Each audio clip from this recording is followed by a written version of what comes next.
우리 함께 말씀 읽겠습니다. 오늘 함께 보실 말씀은 요한복음 1장 33절 34절입니다. 요한복음 1장 33절 34절.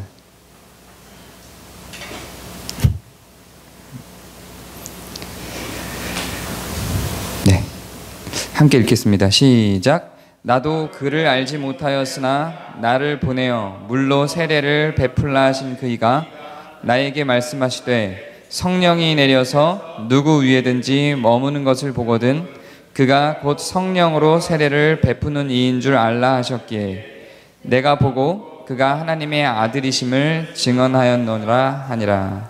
아멘.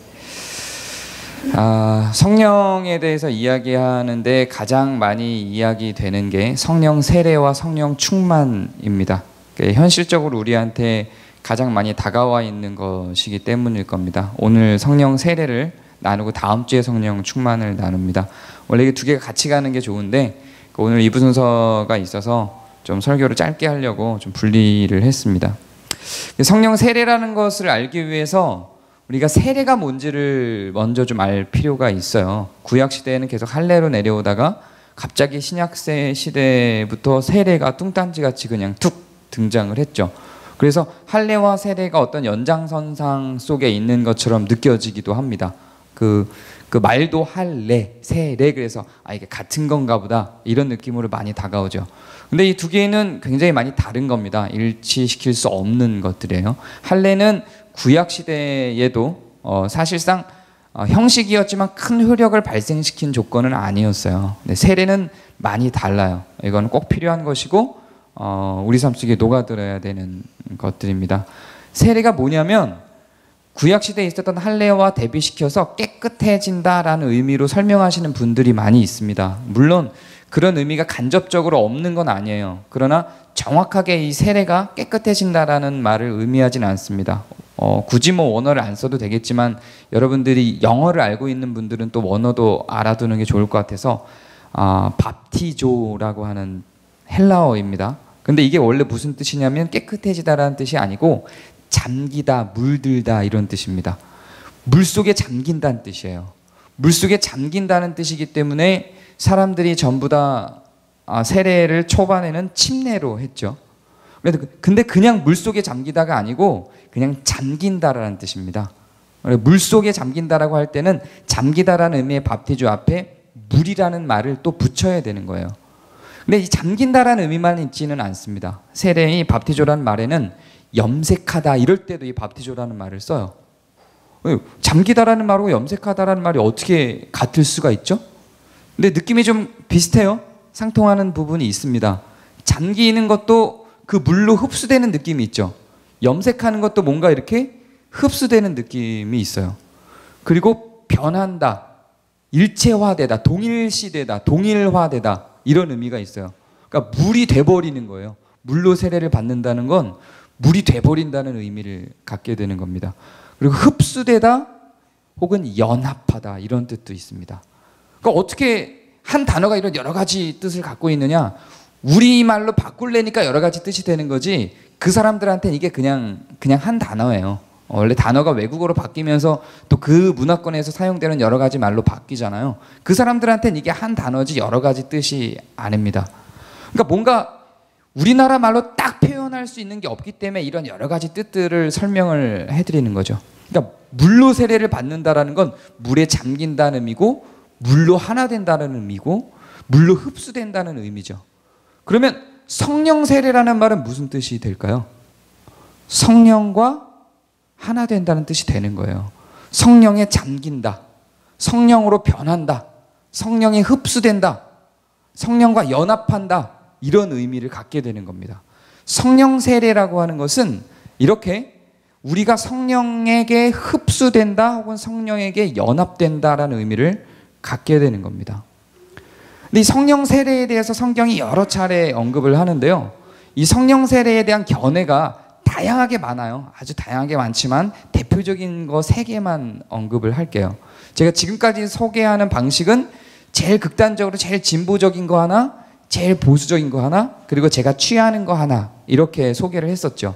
근데 이 성령 세례에 대한 부분은 그렇게 소개하기가 좀 힘들어요. 이건 보수적이다, 뭐 진보적이다 이런 어떤 의견을 달리하는 그룹이 따로 있는 게 아니고 감리교 내에도 지금 제가 설명하는 이 세 개의 입장이 다 있고요. 장로교 내에도 이 세 개의 입장이 다 있고 각 교단마다 이 세 개의 입장을 각기 다 다르게 갖고 있어요. 그렇기 때문에 이거는 어떤 교단이나 다른 신학적인 입장에 상관없이 그냥 이 세 개의 입장들을 서로 갖고 있는 사람마다 다 다릅니다. 그래서 이 세 개를 그냥 나란히 다 소개를 할게요. 우열의 차이도 없고 어떤 걸 선택하고 어떤 걸 받아들여도 크게 무리가 되지는 않습니다.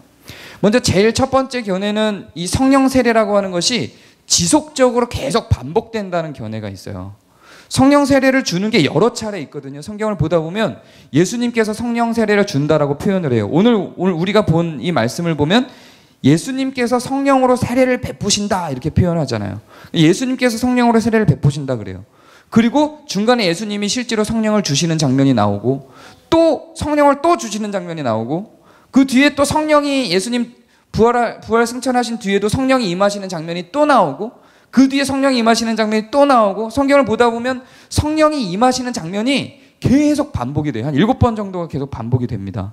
그러니까 성령 세례는 한 번 딱 주어지는 게 아니라 계속 받는 거구나. 그래서 우리 삶 속에 우리는 죄인이기 때문에 성령 세례를 한 번 받고 끝나는 게 아니라 성령 세례가 성령께 잠겨서 성령께 흡수돼서 우리를 거룩하게 만드는 거니까 우리가 죄에 물들 때마다 반복적으로 계속해서 받아야 되는 거구나 라고 하는 입장을 갖고 있는 주장하시는 분들이 있어요. 그래서 성령 세례를 늘 받기를 권고합니다. 그러면 이 장점은 뭐가 있을까요? 이 장점은 뭐가 있냐면 성령 세례를 받기 위해서 사람들이 계속 지속적으로 노력하는 장점이 있습니다. 그래서 오늘 하루 내가 죄를 지었어요. 주일마다 성령 세례를 받는 거예요. 주일마다 성령 세례를 뜨겁게 막 받아서 뭔가 사람마다 각기 제각기 성령 세례 받는 포인트나 느낌이 있겠죠? 어떤 사람은 뭐 방언을 한다든가 어떤 사람은 말씀에 깨달음을 입는다든가 기도를 충분히 해서 느낀다든가 뭐 이런 식으로 각자 그런 포인트들이 있을 거예요. 그래서 신앙생활에 열심을 다하는 그런 종류의 분들이 이 성령 세례가 반복적으로 지속적으로 계속 주어진다 이렇게 이야기를 합니다. 뭐 장점이 있어요. 그러나 단점도 있죠. 어떤 단점이 있냐면 성령이 이렇게 주장을 하면 성령이 왔다 갔다 하세요. 우리가 죄를 지으면 떠났다가 또 거룩하게 살면 오셨다가 이렇게 성령이 왔다 갔다 이렇게 역사를 하는 것처럼 느껴질 수 있죠. 근데 성경을 보면 이게 그렇게 틀리지 않은 것 같은 느낌을 주는 요절들이 굉장히 많아요. 그래서 이렇게 주장하시는 분들을 너 이단이야 잘못돼서 이렇게 말할 수는 없어요. 그것도 그냥 충분히 우리가 받아들이고 그렇게 주장하는 분들에게 그렇게 생각해 하고 충분히 대할 수 있는 자세입니다. 두 번째 자세는 뭐냐면 성령 세례는 2번 있다 이렇게 주장하시는 분들이 있어요. 2번 있다 주장하시는 분들은 오늘 우리가 읽은 말씀을 보면 성령이 내려서 누구 위에 머무는 것을 보거든 그가 곧 성령으로 세례를 베푸는 이인 줄 알라 그랬잖아요. 그럼 성령을 누가 베풀어요? 이 본문에서는 예수님이 베풀어요. 예수님이 성령 세례를 주시는 분이에요. 그래서 예수님이 주시는 성령 세례라는 한 가지 종류를 일단 설정을 해놓는 거죠. 그런데 고린도전서 12장 12절 13절을 보면 제가 읽어드릴게요. 우리가 지난주에 봤던 본문이에요. 몸은 하나인데 많은 지체가 있고 몸의 지체는 많으나 한 몸임과 같이 그리스도도 그러하니라. 우리가 유대인이나 헬라인이나 종이나 자유인이나 다 한 성령으로 세례를 받아 한 몸이 되었고 또 다 한 성령을 마시게 하셨느니라 이러죠. 여기서는 성령이 주체가 되는 것처럼 보여요. 그래서 예수님이 주시는 성령 세례가 있고 성령이 주시는 세례가 또 있구나. 그래서 성령 세례는 2개다 이런 입장을 갖는 사람들이 있습니다. 그래서 성령이 주시는 성령 세례는 우리가 느끼지 못하는 구원에 관련된 것이다 이렇게 주장을 해요. 이 입장에 있는 분들은. 그래서 성령에 대해서 이야기할 땐 예전에 우리가 함께 요한복음 3장 8절을 본 적이 있는데요. 이렇게 기록되어 있었습니다. 바람이 임의로 불매 네가 그 소리를 들어도 어디서 와서 어디로 가는지 알지 못하나니 성령으로 난 사람도 다 그러하니라 라고 한 것처럼 성령께 받는 성령 세례는 우리가 인지를 못한다. 알 수 없다. 그러나 그 성령 세례를 통해서 성령이 주시는 성령을 통해서 우리가 성령을 받았을 때 우리는 구원을 받은 거다. 그러나 느끼지는 못한다. 확실한 느낌이 그 안에 있지는 않다. 이렇게 첫 번째 성령 세례를 주장합니다. 그런데 두 번째 성령 세례는 예수님이 주시는 건데 이거는 완전히 알 수 있다. 뭔가 변화가 있다. 인격적으로 완전하게 딱 내가 쟤는 변했어. 이렇게 느껴질 수 있는 뭔가 있든지 막 방언을 하든지 뭔가 변화가 있다. 그래서 성령이 주시는 성령 세례와 예수님이 주시는 성령 세례 두 가지를 구분해서 성령 세례를 두 개의 단계로 만들어 놓는 주장을 하시는 분들이 있습니다. 이것도 우리가 읽은 것처럼 성경의 근거가 아주 없는 것이 아니기 때문에 충분히 받아들일 수는 있어요. 그러니까 처음에 성령 세례가 반복적으로 있다라고 하는 내용도 어느 정도 성경의 근거가 있고 지금 우리가 읽은 것도 우리가 요절 읽은 것처럼 어느 정도 성경의 근거가 있습니다. 그래서 둘 다 인정할 수 있습니다. 그런데 저는 이 두 개를 다 따르지는 않아요. 제가 따르는 주장은 성령 세례는 평생에 단 한 번 있다라는 주장입니다. 왜 그러냐면 우리가 방금 읽은 그럼 이 요절은 뭐냐? 이 고린도전서 12장 12절 13절도 잘 보면요. 성령이 세례를 줬다 이렇게 표현 안 하고 성령으로 세례를 받아라고 표현을 합니다. 그래서 이거는 저는 성령으로니까 성령이 누군가에 의해서 주어진 개념으로 보는 것이 문장을 볼 때 더 맞다고 생각을 해요. 그리고 고린도전서 12장 12절, 13절 앞절을 보면 그리스도에 대해서 나옵니다. 몸은 하나인데 많은 지체가 있고 몸의 지체가 많으나 한 몸임과 같이 그리스도도 그러하니라 라고 해놓고 한 성령으로 세례를 받아로 가는 거기 때문에 그리스도에 대한 설명을 한 거죠. 성도 모두가 그리스도와 한 지체이니라 이 모두가 한 성령으로 세례를 받아 이렇게 나가는 거예요. 그러니까 한 성령으로 세례를 받은 건 분명한데 그 성령으로 세례를 준 게 누구냐? 그 12절에 이미 그리스도로 말미암아라는 전제가 있다고 보는 거죠. 그래서 저는 이 두 개가 고린도전서에서 말하는 성령 세례와 요한복음에서 말하는 성령 세례가 분리될 수 있는 게 아니라 이거는 하나의 성령 세례를 이야기하는 거다라고 생각을 합니다. 그러면 처음에 성령 세례가 반복적으로 있는 것처럼 이야기하고 있는 성경에 여러 차례 성령 세례가 계속 나온 그 사건은 어떻게 이해해야 되는가? 그거는 대상이 달라요. 대상이 달라서 얘네한테 주어진 베풀어진 성령 세례의 대상이 다릅니다. 그래서 그것은 우리가 있는 상황 속에서 성령 세례가 여러 차례 온 것처럼 보이나 그러나 사실상 그 성령 세례를 받은 대상의 입장에서 볼 때는 한 번 받은 걸로 보는 거죠. 이거는 또 제가 따르는 입장에서의 해석이에요. 그렇기 때문에 이 세 가지의 해석이 다 타당하고 우리가 충분히 받아들일 수 있는 내용들이고 그래서 이 세 가지 중에 어떤 입장을 취하든지 우리가 인정할 수 있어요. 그러나 왜 제가 그럼 세 번째 성령 세례 한 번만 받는 입장이 더 좋다고 생각을 하느냐면 일단 성경을 해석하는 데 있어서 이게 제일 깔끔합니다. 제일 군더더기가 없어요. 성령 세례를 반복적으로 받는다라는 입장에 서 있는 경우에는 그러면 예수님이 성령을 주신 것과 예수님이 성령 세례를 주신 것과 성령이 세례를 주신 것에 구분해야 되는 상황을 뛰어넘지 못해요. 성경에는 분명 예수님이 계실 때 준 성령 세례가 있고 예수님이 안 계실 때 내려온 성령 세례가 있거든요. 이게 분리되는 시점에 대한 설명을 못해요. 계속 반복적으로 예수님이 계실 때 준 성령 세례든 그 이후에 주어진 성령 세례든 분간 없이 연속적이다라고 본다면 예수님이 직접 행하신 것과 그 이후에 성령께서 개별적으로 나타나서 행하여진 사건들 사이에 어떤 뚜렷한 구분을 지을 수가 없는 단점이 생겨요. 저는 이해가 되는데 설명해 놓고 나니까 이걸 처음 들으면 이해가 안 될 것 같네요. 죄송해요. 다시 잠깐 말씀을 드리면 예수님이 살아계실 때도 성령 세례를 분명히 주셨어요. 주셨는데 그때는 주는 주체가 분명히 존재했단 말이에요. 근데 예수님이 승천하신 다음에도 성령이 내려와서 성령 세례 현장이 계속 발생을 했거든요. 그런데 그때는 주는 주체가 없이 그냥 성령이 단적으로 내려왔어요.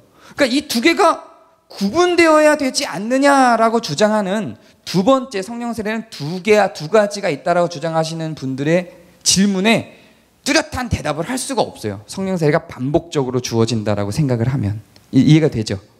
그리고 또 무슨 단점이 있냐면 실제로 우리의 신앙생활 속에 우리를 확인해 봤을 때 우리의 신앙생활 속에 진짜로 성령 세례가 지속적으로 계속 나타나는가, 우리가 그것을 계속 확인할 수 있는 어떤 사건이 우리의 삶 속에 계속해서 나타나는가를 확인해 보면 되죠.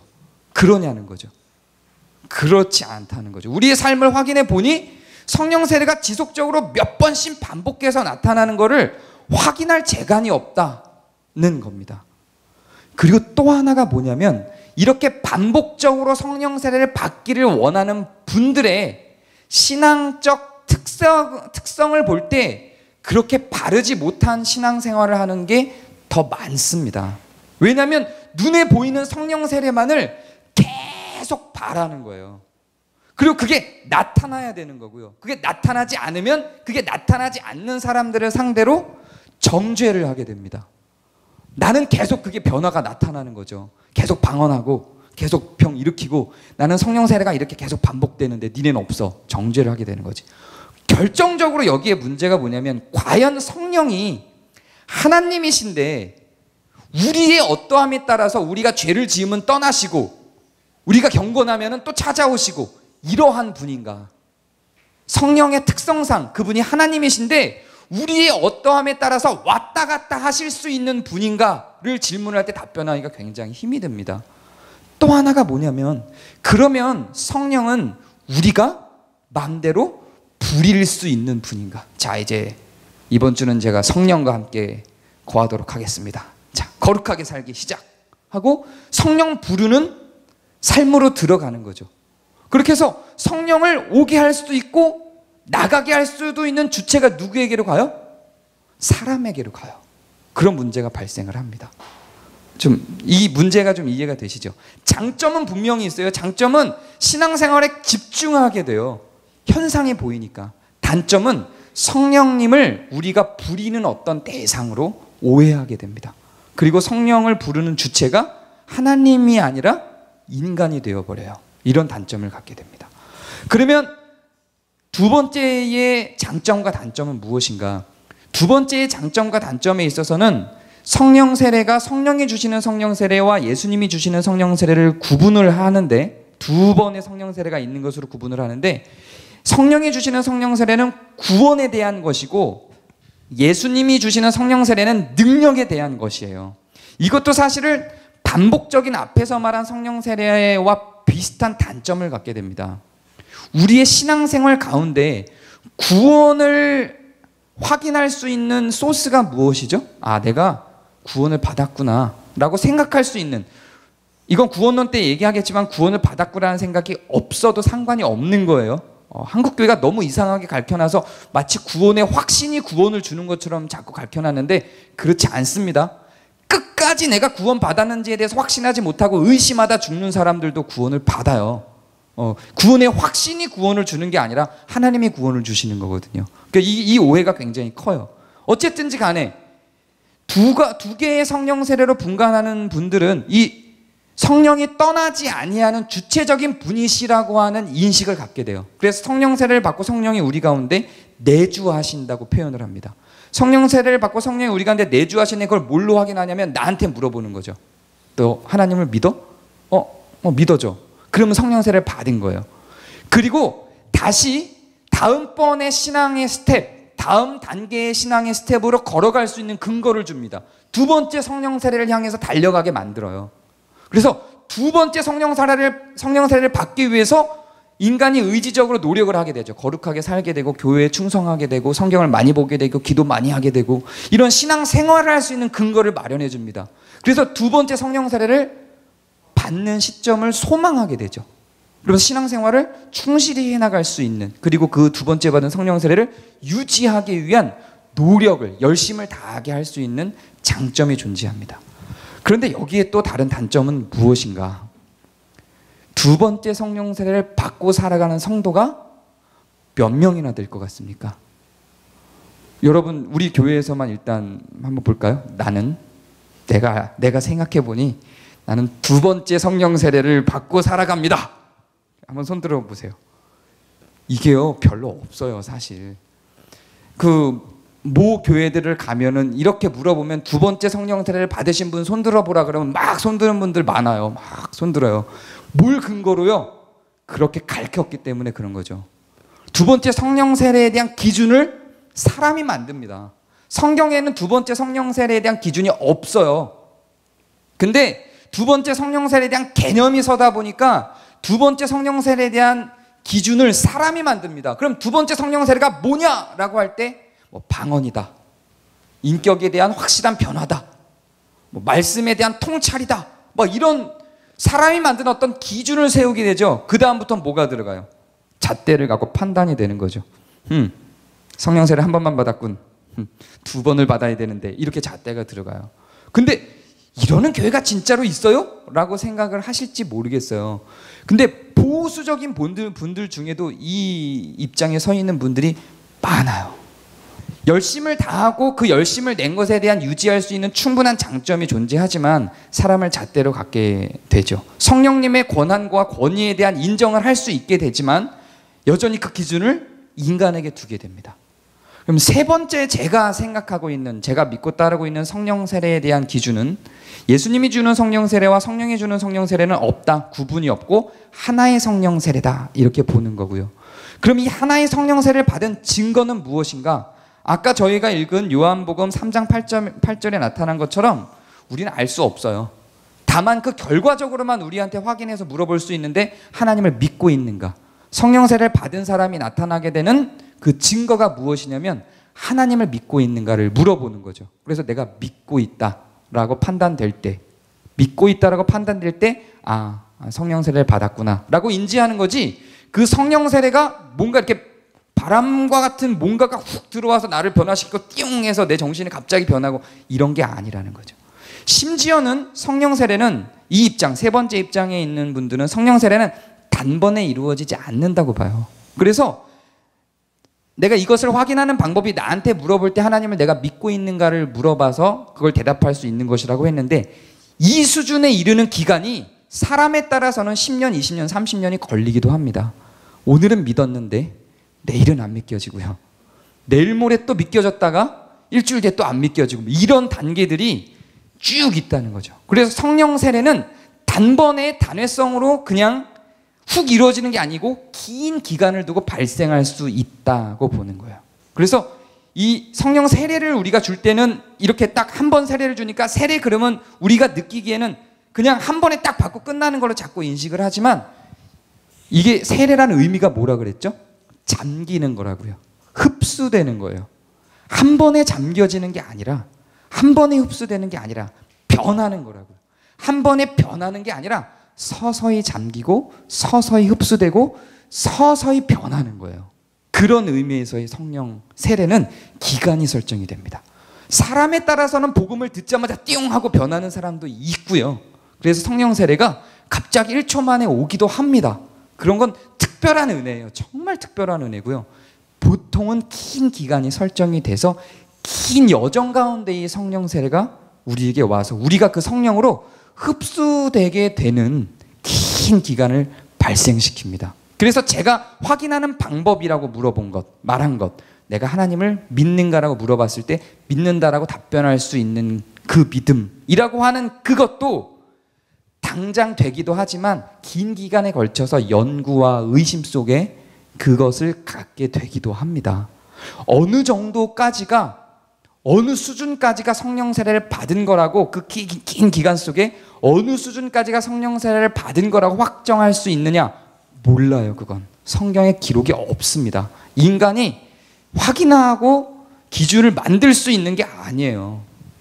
너는 구원 받았어 안 받았어, 너는 성령 세례 받았어 안 받았어를 사람이 판단할 수 있는 게 아니에요. 어떤 사람은 교회 생활 개차반 같이 하고 교회 안 나오고 뭐 입으로도 계속 나는 하나님 못 믿겠어 떠들어대지만 살아가는 삶 속의 마음 깊은 곳에서 하나님과 대화하고 도대체 당신 뭐예요? 당신 어디 있어요? 라고 물어보는 사람들 가운데도 이미 그 성령 세례가 충분히 축적돼서 하나님과 하나 돼서 동행하고 있는 사람들이 존재하는 거예요. 그건 자기도 모르고 주변에서 판단할 수도 없어요. 그러나 그의 삶이 서서히 성령께로 흡수되어져 가서 마음도 생활도 변화되어져 간 과정을 볼 수 있는 거죠. 그건 누구만 알아요? 성령하고 자기만 알아요. 나만 아는 거예요. 외부에서 판단할 수 없어요. 나도 초반엔 잘 몰라요. 나중에 흘러가서 내 변화를 살펴보니 내가 성령께 많이 흡수됐구나. 이걸 확인하는 거죠. 그 확인하는 것도 그냥은 잘 안 돼요. 성경을 보다 보니 이게 신앙의 단계라는 게 있고 나는 이미 이 정도 수준까지 왔구나. 난 내가 하나님을 믿는다고도 생각을 안 하고 나는 내가 구원받았다고도 생각을 안 했는데 나는 이미 이만큼을 하나님을 성령님을 인정하고 살고 있구나라고 하는 것을 보면서 나중에서야 그것을 인지하기도 해요. 그렇기 때문에 이 성령 세례에 대한 판단을 누구도 할 수 없다. 그 기준을 정할 수 없다. 그냥 우리는 이런 게 있다라고 하는 것을 지식적으로 성경을 통해서 아는 거지 그 실체화되어져 가는 과정을 나도 외부에서도 정확하게 명료하게 판단을 내릴 수 없다라는 입장에 서 있습니다. 여러분은 어떻게 생각하시는지 이 세 가지 중에 고르셔도 되고요. 그런데 제가 세 번째 의견으로 좀 몰아서 막 설득력을 가했기 때문에 아마 제가 설득한 거에 많이 따라오시지 않았을까 하는 생각이 듭니다. 그럼 이 성령 세례가 주는 유익은 뭡니까? 그렇게 우리가 알 수 있는 게 아니라면, 확 드러나는 게 아니라면 이 성령 세례가 주는 유익은 뭡니까? 그리고 성령 세례라고 주장하는 은사주의자들의 성령 세례를 통해 받았다라고 하는 그 은사들은 뭡니까? 이 두 가지를 먼저 생각을 해볼까요? 그럼 그 은사라고 하는 건 뭐냐면 그건 성령 세례로 주어지는 게 아니라 지난주에 이미 얘기를 한 거예요. 그거는 성령 세례와 상관없이 주어지는 그냥 선물이에요. 선물. 하나님이 우리는 가져도 되고 안 가져도 되는 아무런 신앙생활에 상관이 없는 선물입니다. 기대하지 않아도 되고 성령 세례의 결과로 나타나지 않는 거예요. 성령 세례를 심지어 안 받은 사람들 가운데서도 나타날 수 있는 현상들입니다. 심지어 방언은요, 불교에서도 나타나요. 놀랍죠? 힌두교에서도 나타납니다. 요가를 하다가 방언을 받기도 해요. 네. 그러니까 이것들이 성령 세례와 성령과 견줘서 들어올 수 있는 요소는 아니에요. 그냥 그건 선물이라고 생각을 하면 됩니다. 일단 첫 번째 성령 세례가 주는 이익은 내가 성령과 동행한다라고 하는 하나님께 구원을 얻었다라고 하는 확신 가운데서 구원의 확증을 갖게 되는 도움이 있어요. 아까 분명히 얘기했지만 이 확신이 없어도 구원을 받는 사람들이 허다하다고 이야기를 했습니다. 그러나 이 성령 세례가 완전하게 진행돼서 내 삶 속에 성령이 완전히 흡수되었던 다음에는 내가 구원을 받겠구나 라고 하는 확신이 말씀을 통해서 내 가운데 들게 됩니다. 그런 장점이 있어요. 그렇게 되어져 가는 과정 속에 우리들이 있게 되는 겁니다. 그리고 요한복음 16장 13절을 보면 장래일을 성령께서 성령 세례를 받은 자들에게 성령께서 장래일을 우리에게 알려주신다 그래요. 아직 이루어지지 않은 일을 우리에게 알려주신다라고 합니다. 이거를 근거로 자꾸 예언하시는 분들이 성령께서 말씀하시기를 또 이렇게 접근을 하시잖아요. 그런 의미가 아니라 여기서 말하고 있는 아직 이루어지지 않은 것, 그 장래일이라고 하는 것은 성경이 이야기하고 있는 종말론적인 이야기를 의미하는 거예요. 앞으로 우리가 예수님을 믿게 된 우리가 어떻게 살아갈 것인지라는 의미에서의 장래, 그리고 예수님이 나중에 재림할 당시에 이 세계가 어떻게 흘러갈 것인지에 대한 계시록이나 다니엘에서 말하고 있는 예언으로서의 장래를 의미하는 것이지 내가 시험에 붙을지 떨어질지에 대한 걸 의미하는 게 아닙니다.